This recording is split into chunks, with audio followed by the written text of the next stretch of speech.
بسم اللہ الرحمن الرحیم۔ طلب مغفرت کے اشتیاق میں سید الساجدین امام زین العابدین علیہ السلام کی دعا،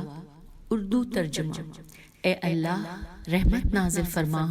محمد صلی اللہ علیہ وآلہ وسلم اور ان کی آل علیہ السلام پر، اور ہماری توجہ اس توبہ کی طرف مبذول کر دے جو تجھے پسند ہے، اور گناہ کے اصرار سے ہمیں دور رکھ جو تجھے ناپسند ہے۔ بار الہ، جب ہمارا موقف کچھ ایسا ہو کہ ہماری کسی کوتاہی کے باعث دین کا ضیاع ہوتا ہو یا دنیا کا، تو نقصان دنیا میں ہی قرار دے۔ کہ اگر ایسا ہوتا ہو کہ دین کا ضیاع ہوتا ہو یا دنیا کا، تو نقصان دنیا ہی میں قرار دے کہ جو جلد فنا پذیر ہے، اور و درگزر کو دین کے معاملے میں قرار دے جو باقی و برقرار رہنے والا ہے۔ اور جب ہم ایسے دو کاموں کا ارادہ کریں کہ ان میں سے ایک تیری خوشنودی کا اور دوسرا تیری ناراضگی کا باعث ہو،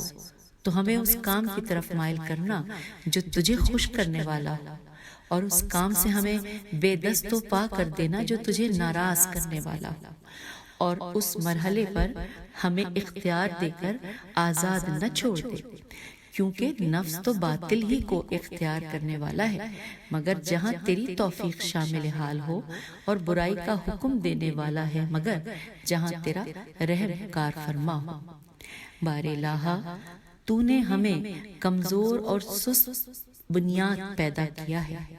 اور پانی کے ایک حقیر قطرے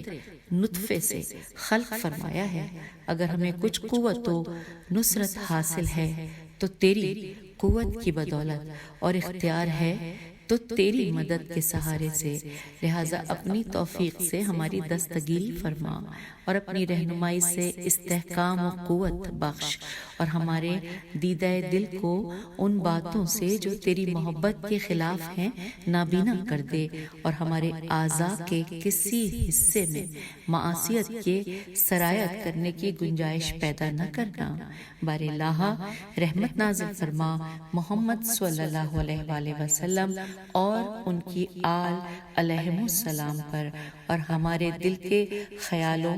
اعضاء کی جنبشوں،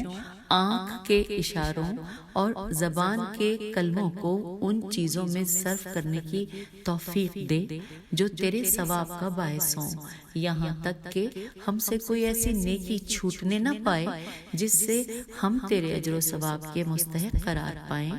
اور نہ ہم میں کوئی برائی رہ جائے جس سے تیرے عذاب کے سزاوار ٹھہرے۔ اللہم صلی علی محمد وآل محمد وعجل فرجہم اجمعین۔